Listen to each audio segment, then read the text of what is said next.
The US and Iran continue to trade attacks, with the region edging closer and closer to an all-out war. How does the history of these countries influence the current conflict?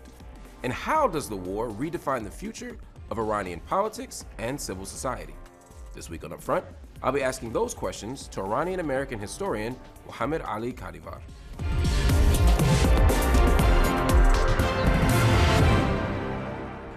Mohammed Ali Kadivar, thank you so much for joining me on UpFront. Thank you very much for having me.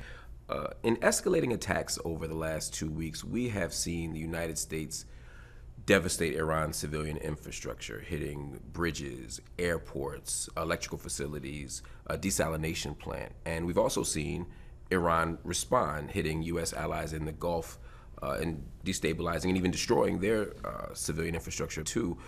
What do you make of this escalation?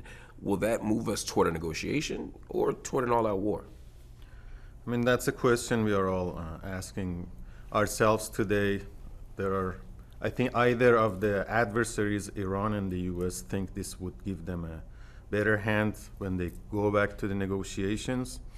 I think each side is estimating that they have endurance and they can impose remarkable cost on the other side, and this risks going on to a forever war. And that is the concern, the miscalculations of the two sides and the cost that it is bringing on the civilians. You said something in April that I thought was interesting. You said that attacks on Iran's civilian infrastructure suggest that this war is not about degrading Iran's military or government, but degrading Iran basically as a nation state. Yeah. Why do you say that? I mean, why else would we see attacks on hospitals or the Pasteur Institute, which is an old health institute in Iran that goes back to the end of the Qajar period. It was not even from the Pahlavi era. And that's where Iran developed its own vaccines that both for domestic use, Iran also imported some of the dosage of those vaccines. I probably have some of that in my body when I was a kid in Iran. Or attacking a power plant, a metal plant in Esfahan. Well, you know what they're going to say. Bridges, electrical facilities, metal facilities, all this stuff are potential military targets. They're not trying to degrade Iran as a nation state. They're just trying to prevent any kind of buildup of military capacity. And that's, I think, just a different language to say we are degrading Iran as a nation state. Because where is the boundary? With vaccines, you can tell also Iranians would get vaccine and then some of them would go and build missiles or defenses, so on and so forth. So with that kind of language, I think the whole international law collapses in terms of protection of civilian infrastructure, because you can just make up some sort of reason that something is not civilian infrastructure. I think that has been defined by the law. It's not just up to the opinion of American or Iranian officials to say what is civilian and what is not civilian. We've seen the human toll of this war over the last few months. 3,000 Iranians killed, roughly half of them civilians, including more than 300 children. 2/3 of buildings hit inside of Iran have been civilian, including hospitals and schools. You've spoken about your own high school being bombed. And a recent U.S. strike hit near a pediatric cancer hospital, forcing the evacuation of 211 children who were undergoing treatment. Talk to me about the long-term impact of this kind of devastation. I think that the impact is multidimensional. If you just focus on human costs, one, as I mentioned, there's unemployment, like millions of unemployment. So even if Iran and US tomorrow come and negotiate and have a great deal and Iran gets sanction reliefs, this is not going to solve the damages that have been done on Iranian economy and Iranian infrastructure immediately. For relief to translate to production, for these factories come back to work, for employment to be added. So this is all going to take a long time to be repaired if we go to the path of recovery. We are not on the path of recovery. And there will be health consequences for attacking hospitals and health centers and so on. I don't know how Iran is going to now produce the vaccines that it needed. So we might see some sort of disease, for example, increasing in the coming years. Obviously, there would be psychological impact and trauma. We have seen this during the 1980s in Iran after Iran-Iraq war. I've done some work myself. Usually we see some of the psychological impact after the war is over. So after the war was over in Iran, we see that the suicide rate almost doubled in the country. This is also a global phenomenon. Usually during the war, communities stay together. It's like the state of emergency. It is usually after the war that the problems come up. And in Iran, it's documented the use of antidepressant medicine increased after Iran-Iraq war. So I expect to see that level of impact as well. And that's if it stops now. That is if it stops now. A forever war or a long chronic war would have even worse of these consequences. I mean, the other side of this is militarization of politics and society, which we can talk about what kind of political institutions take power. Obviously, it's military institutions in any context of any war. But even the public opinion changes in terms of defense, in terms of how much they trust those military institutions. We still have to wait for new research to be done. But from what we know from previous wars and in other countries, the expectation is that there would be more support for defense, also for IRGC, for the army. And for strikes elsewhere, Of course, right? I mean, of course. and we've seen Iran respond. Yeah. In the Gulf, they're hitting civilian targets. They're hitting military targets. We expect the military stuff, but they've also hit power plants, water plants. In a country like Kuwait, for example, where you need a desalination plant just to meet the basic water needs of the people, how do we make sense of those attacks? We're particularly for those who are saying what's happening in Iran is problematic. Yeah.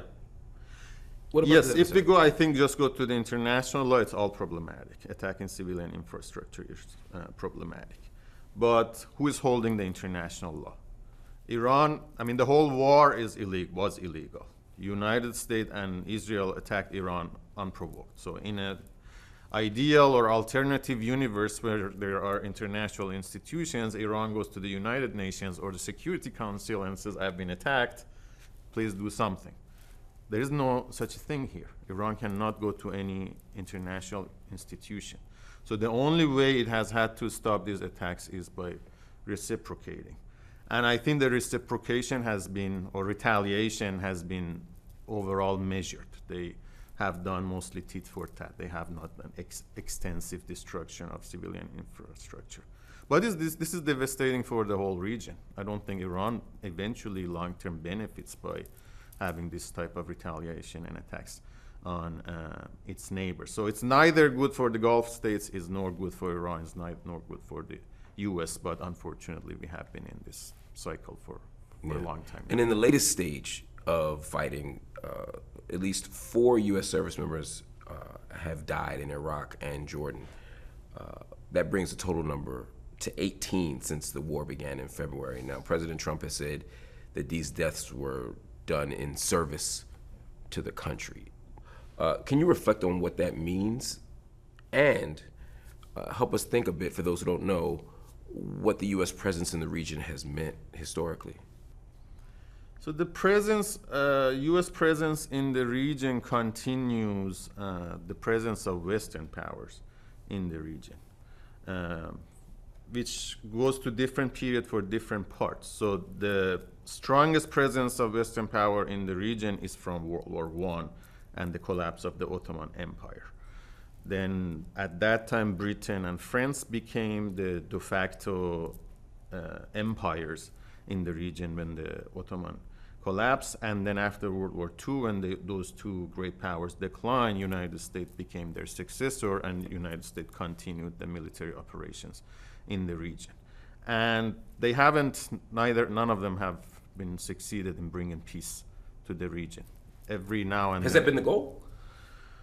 I think an empire usually is interested in bringing stability to the realm. So I think... The reason I ask is there seems to be a difference maybe between stability and peace. Yeah.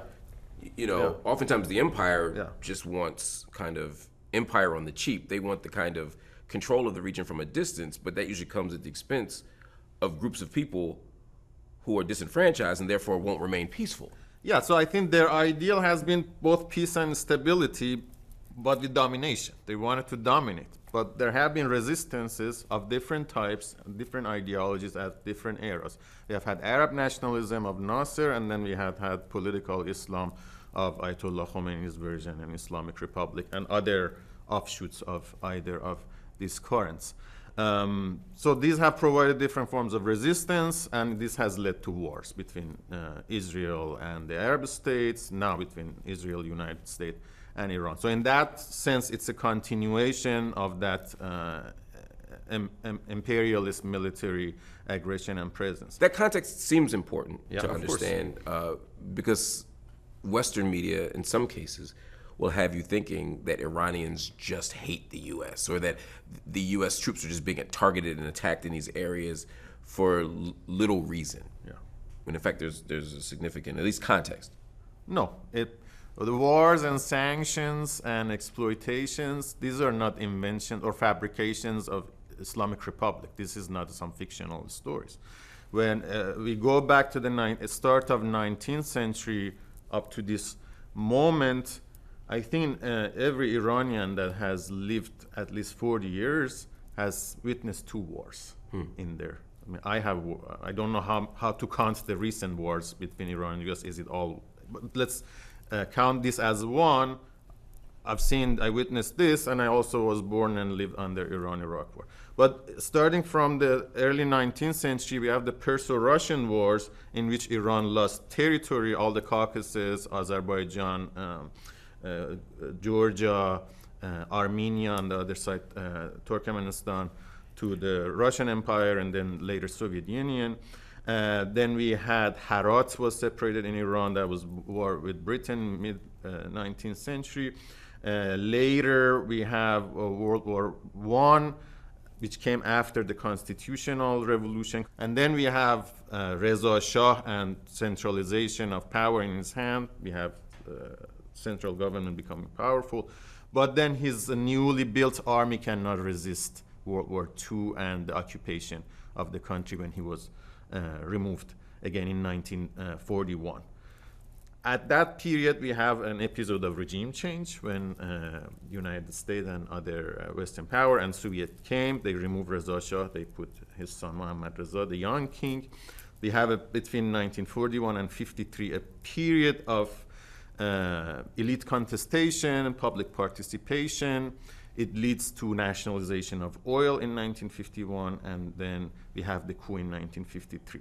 So now there's not much talk about regime change, but a few months ago was. Yes. There are many people who aren't necessarily even pro-Trump. Yeah. But because Trump said that regime change was a key dimension of the intervention in Iran, they were supporting Trump. And if they weren't supporting Trump, they were at least optimistic about the outcomes.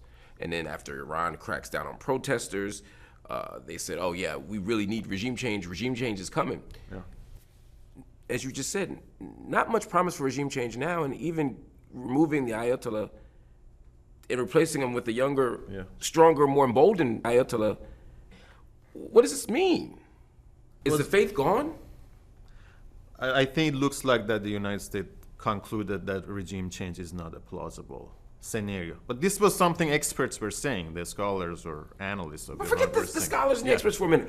Iranian people were literally pumping their fists for Trump. Again, not because they necessarily love Trump, but because they wanted regime change. You're somebody who argues for regime change.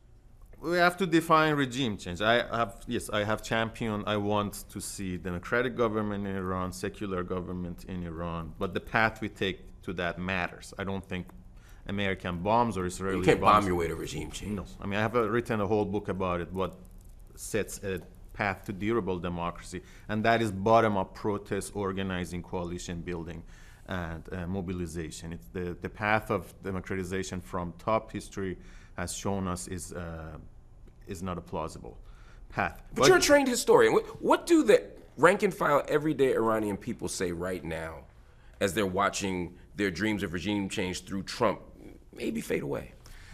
So there is not one Iranian people.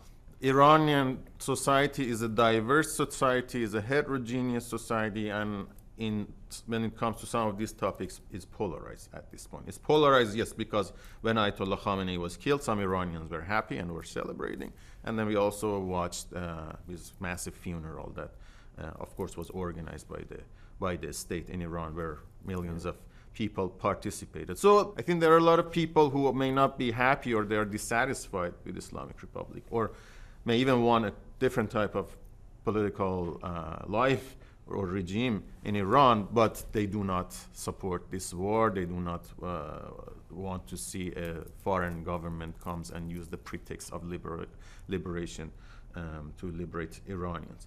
But yeah, some Iranians supported the war position, and it's interesting to look how it worked. There were foreign-funded TVs that were presenting that had years of propaganda. Part of the propaganda was to say that nothing has worked in Iran. No protests, no demonstrations has resulted in anything, which is false. They have not resulted in the fall of the regime, but that is a very specific metric to measure success of different social movements.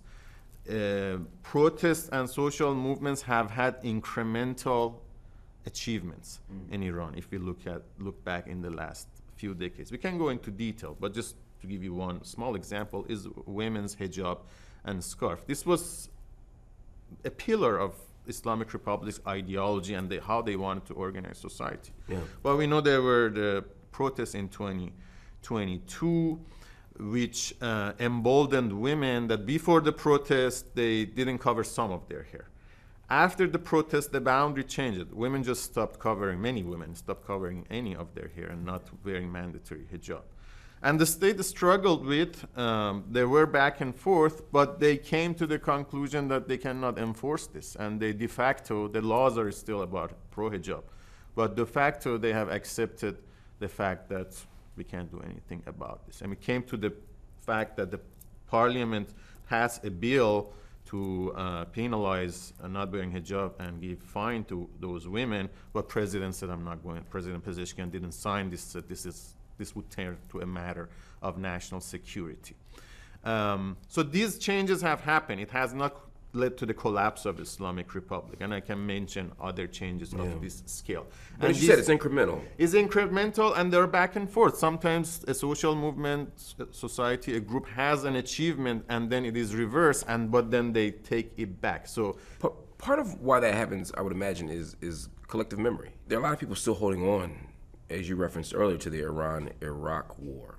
A lot of devastation, a lot of pain, a lot of trauma.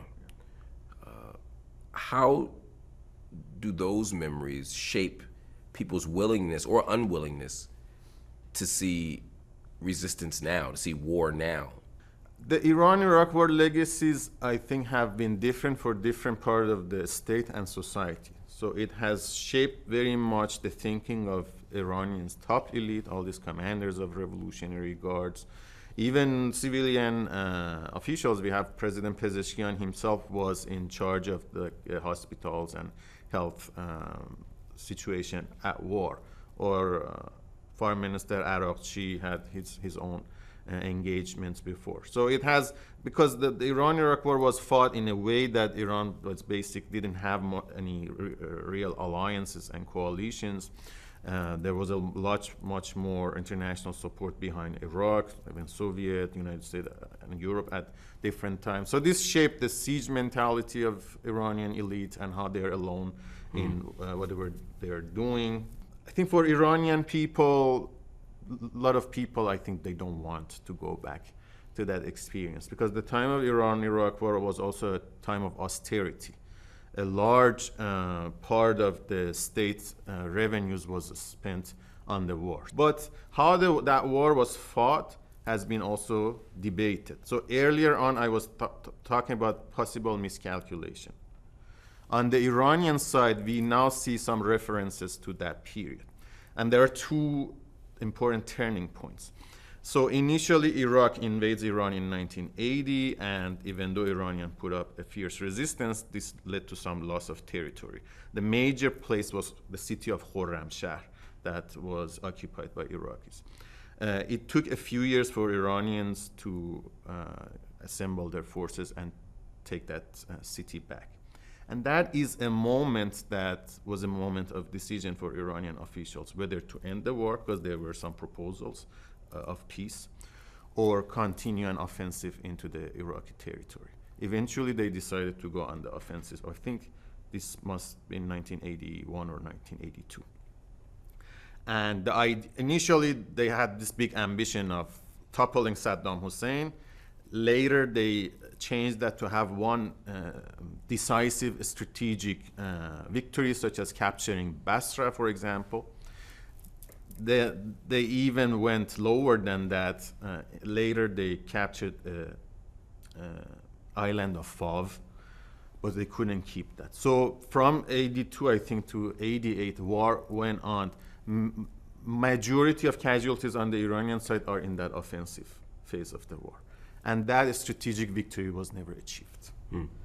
So that's why I'm concerned, and I also see this voice of concern from inside Iran, that these miscalculations have been made before, and in any strategic game, you have to call it at some point. For sure.